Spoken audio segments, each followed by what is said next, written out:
All right, I think it started. So we wanted to talk about AI Act, which is, as you know, a new regulation that is coming and that will provide some rules for AI products. And to talk about it, so I'm co-founder and CTO of Okla. We develop software and we help startup with compliance issues. I'm with Emmanuel, CEO of Sikara. Yes, hello everyone. I'm Emmanuel, I'm CEO of Sikara. We are building AI product, software AI product. And we are with Emric. Yeah, so I'm the academic of the of the place at some point. I'm also co-founder of a company which is called Augmented Endoscopy. And I'm here to provide some experience about what happens with regulations, especially for startup, for which the budget, as you know, is always a little bit teeny and always searching for money. So time is it's something very tricky for us. So can you, to start, explain what you do at Augmented Endoscopy and what is your product? Of course. So the fact is that we are working on intestinal diseases. The idea is to work on the videos that are produced by these small things, capsules, video capsules. So you are going to swallow it. Yes, believe me, it's possible. And you will have some images that will be taken all through the intestinal tract. The idea is that for gastroenterologists, it's very time-consuming to watch the video, and sometimes just to catch one image, about around 40K image, containing one pathology, one lesion. So the idea of the company is to provide a web platform service on which you upload the video, and then you have an analysis of the video in only 5 minutes with the different images containing the pathology, with the label, plus the confidence value. So for us, of course, it's very critical to be on the market very soon, because we are not the only one to try to do that. And of course, because we are working on medical data, health data, we have to go through various processes related to regulation. And the experience we are going to give is about, not especially about AI Act, but with the current situation, what has happened with the regulation in Europe, okay, that we have to go to an upper class of regulation that was not especially planned first, and the consequences on that for us startup, and it will be the starting point of the discussion. And what's the issue with the AI Act exactly? Well, to be honest, we don't know yet very precisely what could be the impact of the AI Act. We know what are the impact of the actual change of the regulation at European level, but with the AI Act, maybe it won't be something very terrible, okay, because we are working on something which is maybe out of the scope at some point. But it could be also something that we don't know yet. Exactly. So to compare, we would like to maybe say a bit more on medical device regulation, because basically the idea is to have something that to ensure to minimize the risk for the patient. You have a control over the risk, and basically the AI Act will in some sort do the same thing. So maybe we can talk about medical device regulation. Yes, of course. So. Yeah. Are you a medical device currently? We are not yet. We are trying to work on it to become, because the web platform has to be a medical device to go through the regulation. But what has changed very recently is that it used to be what we call a class 1, okay, which is something which is doable on your own.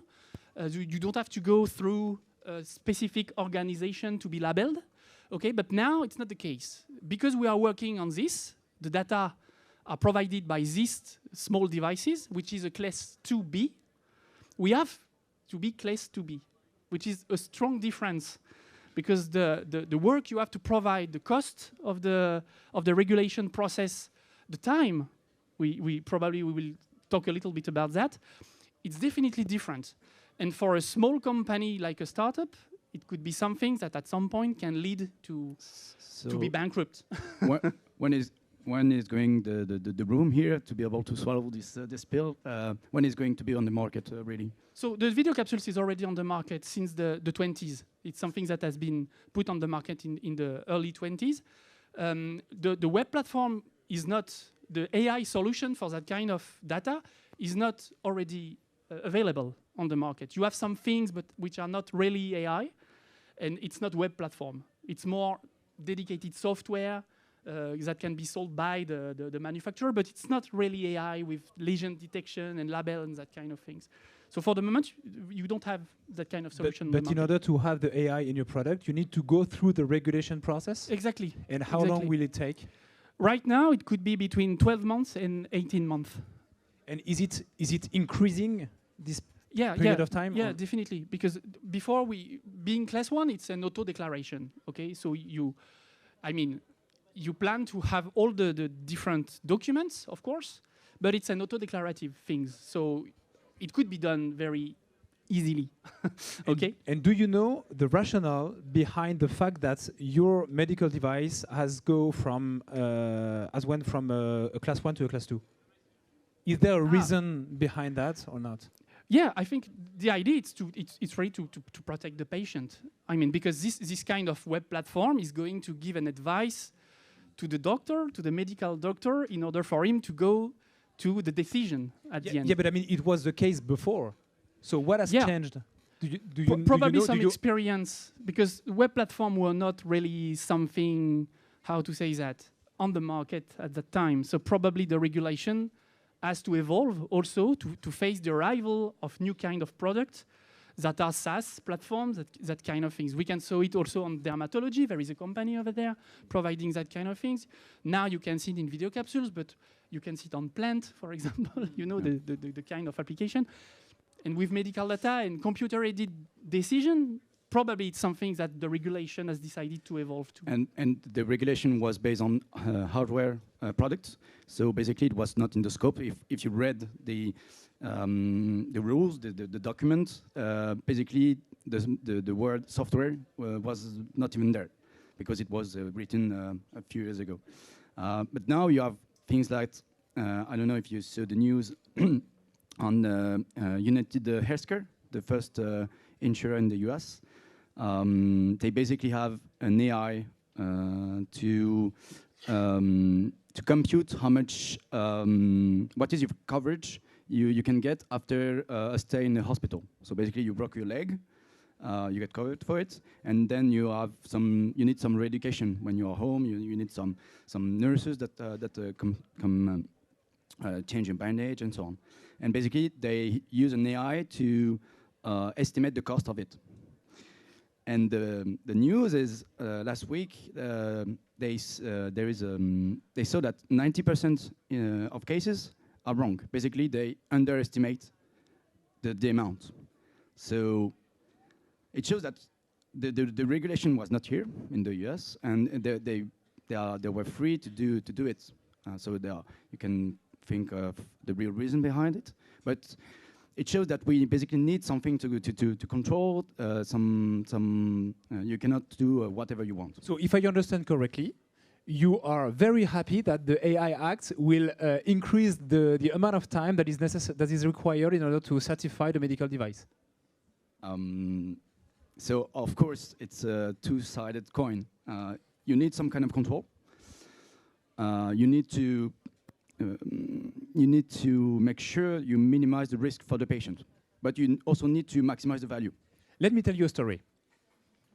I run an AI startup, but I am also a diabetics. Okay, my doctor, he's a very famous guy, 40 years of experience. Okay, he is at the Lariboisière Hospital. He told me something like 2 weeks ago, because I have an appointment with him. He told me that the best innovation in diabetes for the last 20 years has been brought up by engineers and not doctors. Okay, engineers that build medical stuffs. And today, as I'm speaking now, I have a device that is here on my arm here. It's called the Freestyle Libre, and my device is communicating with my smartphone in order to draw my blood sugar graph. Okay, and as you can see, I have a strong lunch a few hours ago, but now it's okay.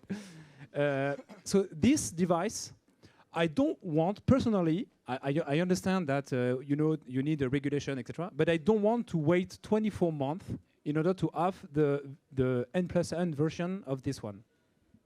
Okay. Yep. And currently there is the FreestyleLib 3 that is not deployed in France, potentially because of regulation, not necessarily because of regulation, potentially because of the price, etc., etc. But I'm suspecting that it's because of the regulation. So because of that is that the regulation changed, but the methodology did not, or not yet. So basically, you need to do 3 things to minimize the risk for the patients. First, you need to do it. So for an AI, so you know it. Basically, you implement good practices. You build a simple model that you can explain at first, so you can control. Is it you monitor the performance, everything. So what basically a good AI engineer will do. So you do it. Then you need to prove it. So you need to provide documents. I've made some tests. The tests are okay. This is how the software is functioning and so on. So you prove it. And then there's someone that checks it, basically a notified body. But this is basic stuff in the software industry. I mean, if you take the example of Emric, you can just eat, you can swallow the capsule, then the capsule will give you the video, and then the video is analyzed by the AI system, and then you have an A/B testing stuff that says, for, I don't know, 6 months or whatever, that says, okay, it's accurate enough, blah, blah, blah. But I don't understand why you need 24 months. Well, you don't need it. It's so there are 2 reasons that the lead time is so long. Is one, the process today are not correct in the industry. So in generally, you have one regulatory team, one developer team. They speak every 6 months by email. Can you do that document? I don't understand what you say, and so back and forth.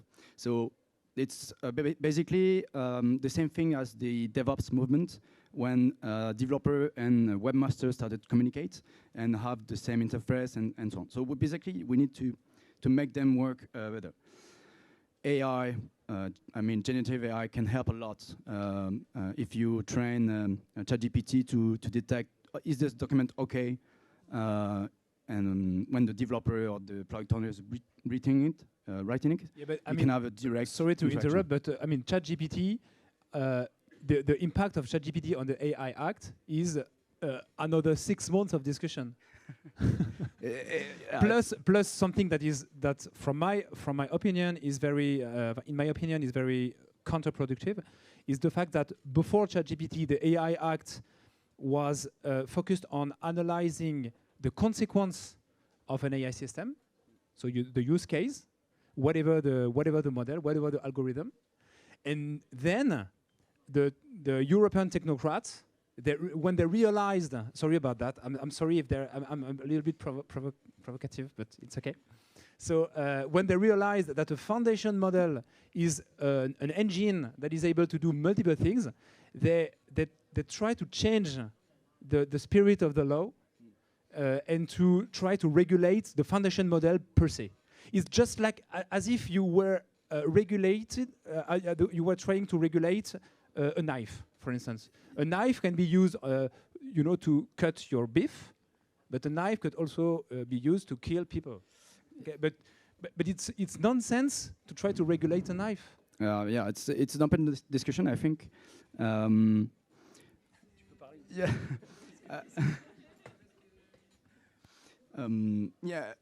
Well, what's real impact for you of this kind of regulation? In a way, very concrete for our small company.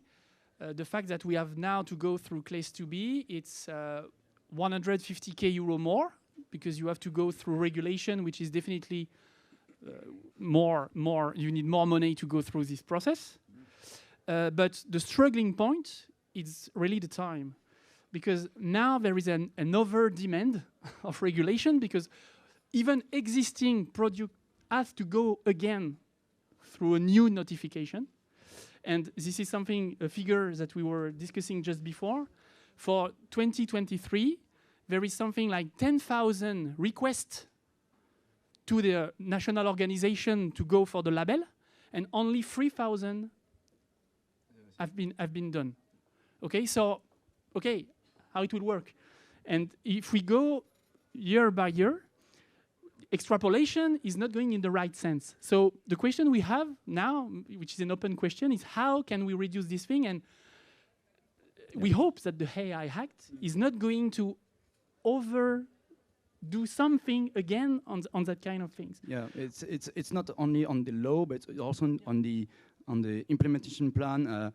How we make sure we have auditors that are skilled, that can process this document, and so on and so on. So I think it's not only the, and there are some discussion to like you said, it's not finished, but we also need to discuss, okay, how are we going to make sure we have auditors, we have the capacity to audit such products. So yeah, so I'll absolutely go in this direction.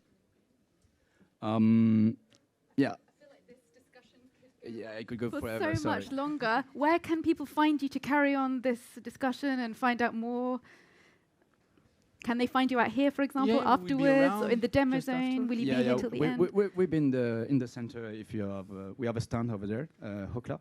But I think we have maybe 5 minutes for a question, or we don't actually have any time for questions. No, it was included in the 15 minutes. Okay, I'm so sorry. I'm sure there are some fascinating questions out there, and I really encourage you to connect with this whole panel because it's really uncovering even more questions. So please give a round of applause to our fantastic panel. Thank you so much. Thank you. Thank you very much.